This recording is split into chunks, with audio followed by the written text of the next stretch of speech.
Welcome to a new season of Gerety Talks. My name is Luciongay and I am the co-founder of the Gerety Awards, the award redefining creative benchmarks by showing the value of the female vision in advertising.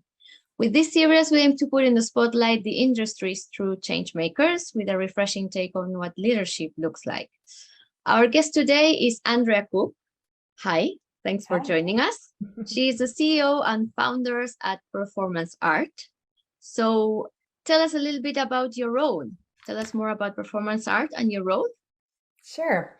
Well, you may or may not have heard of the agency that my creative partner, Ian McKenzie, and I founded back in 2016 called FCB6. We grew that into a pretty world famous, loved, and awarded brand.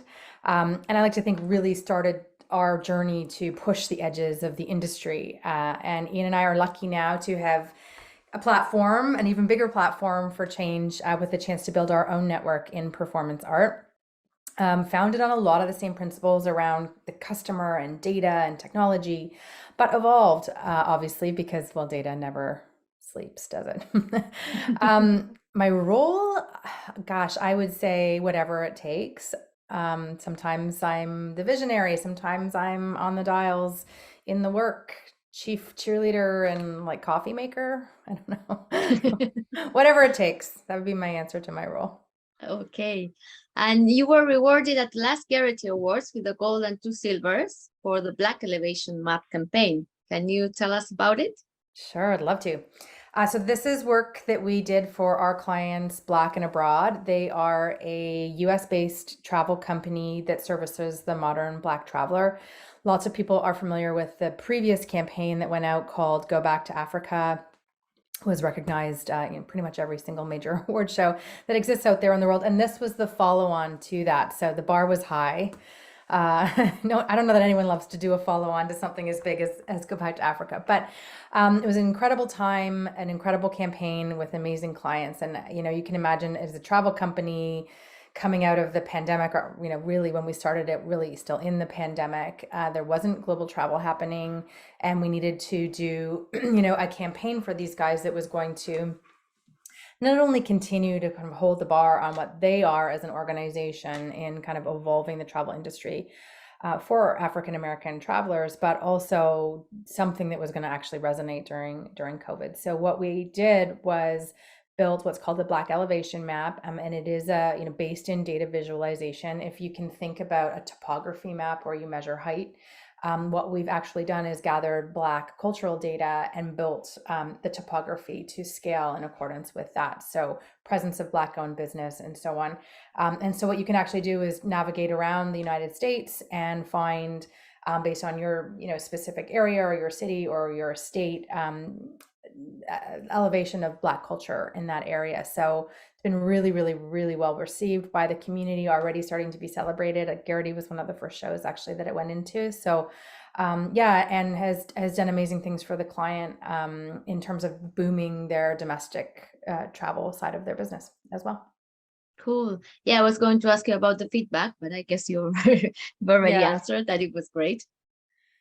Yeah. And I think that kind of work is hard to do, right? Being able, especially something as sensitive as, a Black-owned business data, you'd be alarmed to know how many ugly sources of data there are out there, or unethical sources of data that there are out there. And so being able to build this kind of thing is challenging. And we have an incredible team of people who work away on these things, from digital design through to our data scientists and so on. And what happens when you do work like that is the phone starts ringing with other people who have these stories that they want to tell through their data, and are really looking for a partner who can bring not only the creative side of it, but the depth and understanding around the data and technology pieces together, which is really what sits at the heart of our organization, is being able to do both of those things well.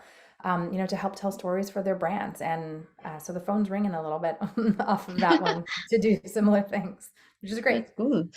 And you speak about tension between efficacy and creativity, and your idea that the ad industry has too often put performance and creative at opposite poles. Mm-hmm. Why do you think this happens? And how do you tackle the opposite poles at your agency?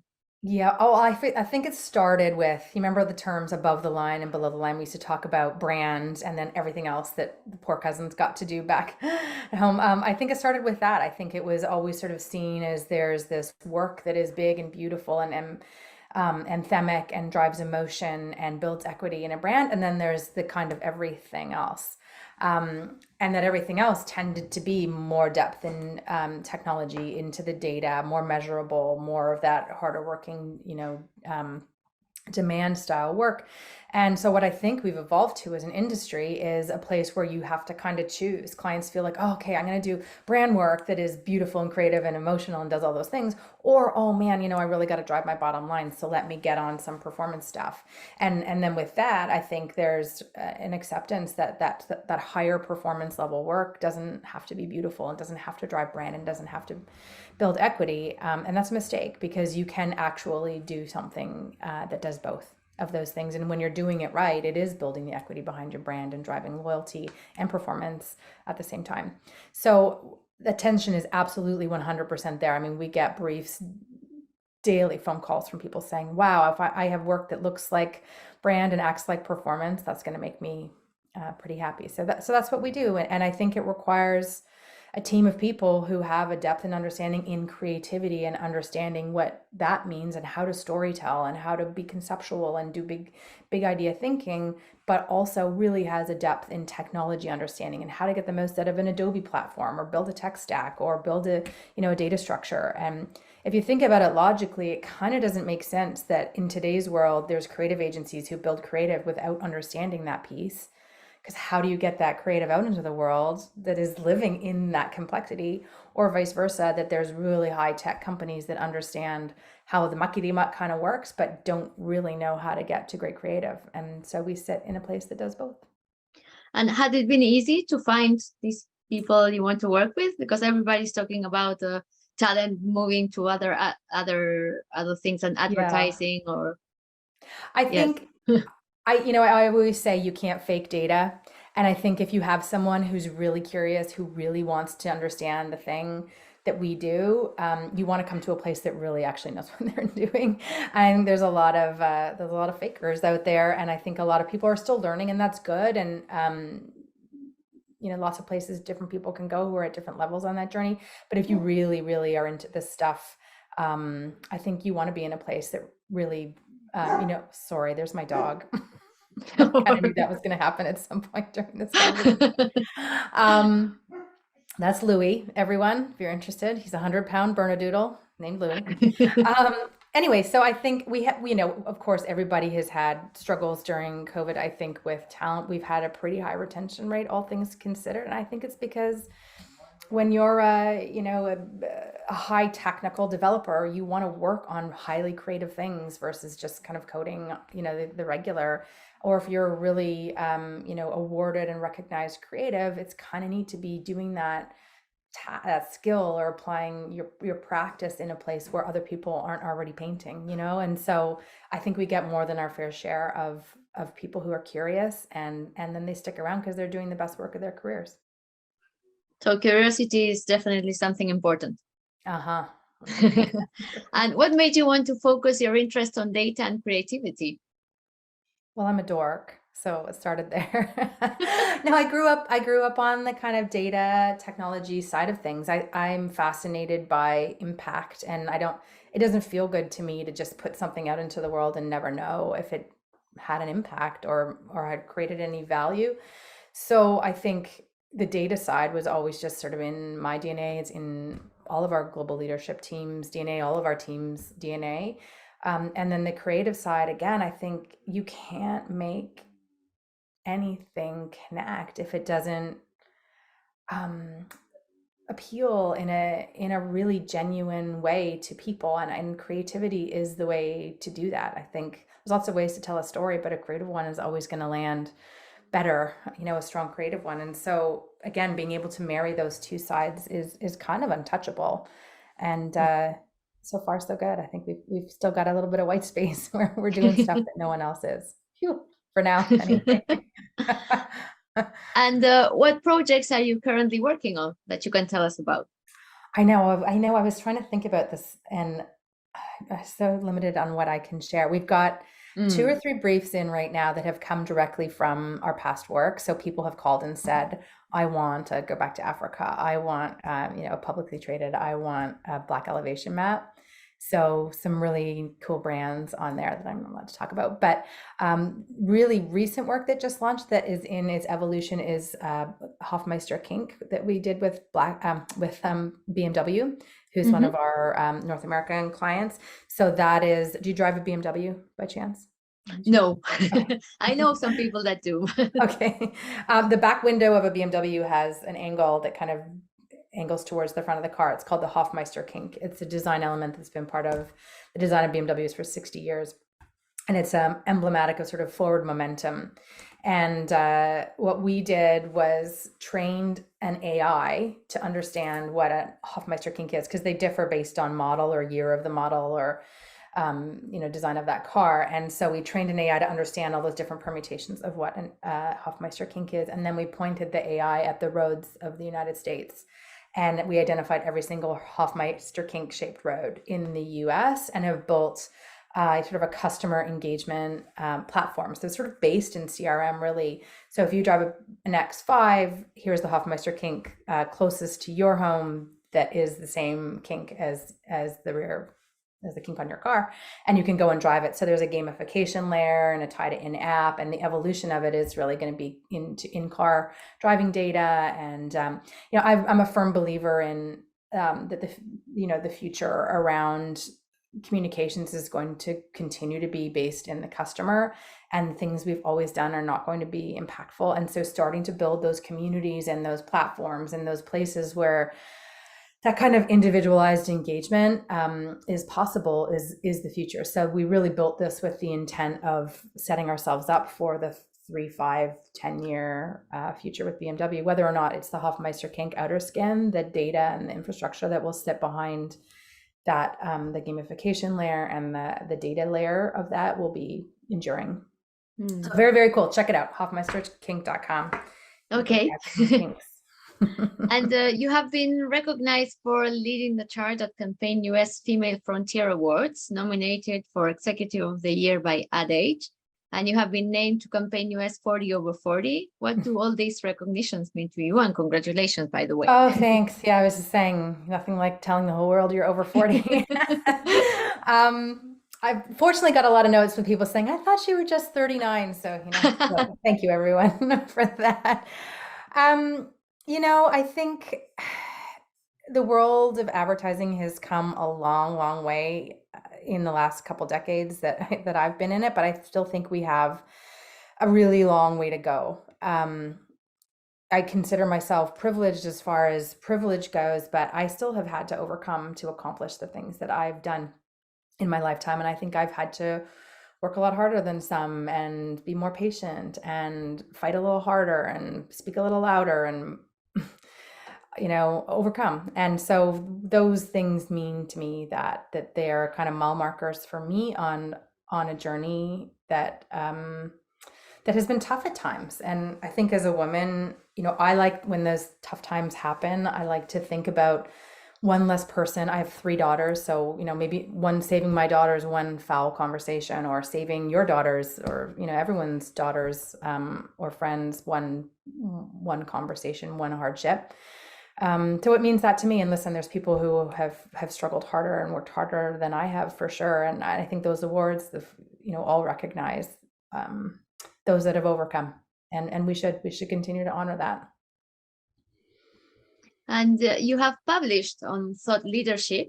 So what are your tips to encourage the people you work with to bring out the best of their creative self? Best of their creative self. I think I talked a little bit about it at the beginning, but I think our best work has come from lived experience, and I think authenticity. I hate creative for creative sake. I hate when you look at a piece of, an ad or a piece of work that just feels like expected. And I always say it's like half pregnant. It's not quite all the way there. It doesn't somehow sit on the inside for me. And so I think the only way to get to that is kind of tapping into lived experience on the team, or really, really working super hard to get into the mindset and the place where the recipient is. So I don't know, get into, I think Ian, my creative partner, will talk about this sort of simplicity bias that our industry has, or this resistance to the data because it's complicated and it's multifaceted, and our industry has this simplicity bias, wanting to get to the one thing, the one idea, the one. And actually, if you welcome in a lot of that mess and understanding, there's so much to be learned inside there. So finding a way to get comfortable swimming around in that muck for a while longer than maybe you have traditionally, I think will reveal lots of different ways at solving a problem. And you have an initiative within your agency, The Art of Human Performance. Can you tell us more about it? Sure.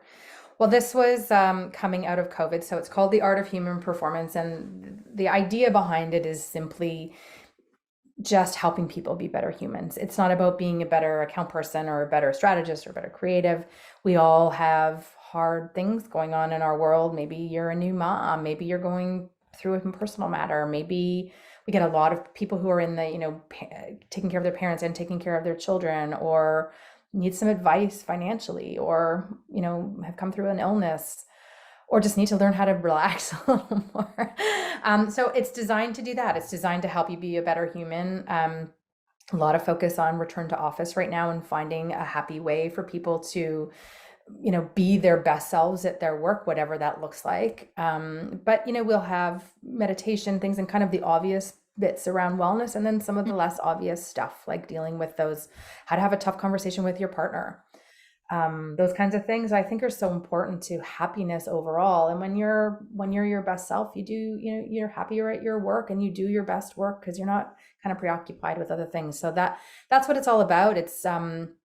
It's got, as I said, sort of softer aspects to it and harder aspects to it, but so far so good. I think we've brought in a wonderful woman named Shay, who's like a coach in residence. So she's available, almost like a mini psychologist, to sort of talk to people and help people with whatever is going on. And for us, we feel really great to be able to provide that service for people, because I think everyone's hurting a little bit. And I worry very much about the PTSD that's going to come, after we all sort of get through the real hard parts of this and kind of come back to life as normal. I think all the impacts are going to start to roll out. So, and just trying to help people be healthier. So that's all about. So it started basically during or because of COVID, but you will still have it. Oh yeah, we'll keep it going forever, and that's going to evolve. I mean, who knows? God willing, there's not another COVID, but who knows what comes next? I think advertising can be a tough business. It's demanding. It's kind of unpredictable. It goes in waves. So I think investing in this kind of, I think probably all companies should have something like this, but it's been eye-opening to see how much people need it and how much we're able to help, even little things, but I think they go a long way. And I mean, you spend so much time at work with your colleagues. It should be a very happy place where you love and respect other people and yourself, and finding that balance is part of it. So hard to do, but it's been I guess almost a year now that it's been in place, maybe 9 months, and we're getting some really great feedback on it. Oh, that's good. Cool. And then my last question is, your bio reads, always with her finger on the pulse of what's new and what's next. So my question is, what's next? Well, I can't give you all my secrets because then well, listen, I'm obsessed right now with Web3 and people call it the metaverse. I like to say Web3, but and data therein. So I think we're needing 4 hours to explain to you what's inside my little brain. I think we're heading into a world where data is going to be in the hands of the owner. So you will own your own data. I will own my own data, and we will decide how it's going to get used. I called this, by the way, 5 or 6 years ago, but now it's here. I'm very excited about that. So in a world where data is owned a different way, and by the way, there's new and different forms of data being built all the time, how do brands sort out how to own and capture pieces of that or use pieces of that. How do we set up structures that are enabled around that? So, and then at a time where privacy concerns are at an all-time high, but the expectation of customers is that we do give more connected, reflective experiences of my relationship with that brand. So all of those things at once don't seem to marry. So I think we're going to see an interesting move from Web 1, Web 2 into Web 3. So I'm currently totally obsessed with the data in Web 3. Totally obsessed. Totally obsessed. Okay. Well, thank you so much for sharing your insights and everything about your agency. And all the best for all the projects you have coming soon. Thank you so much. It was great to chat.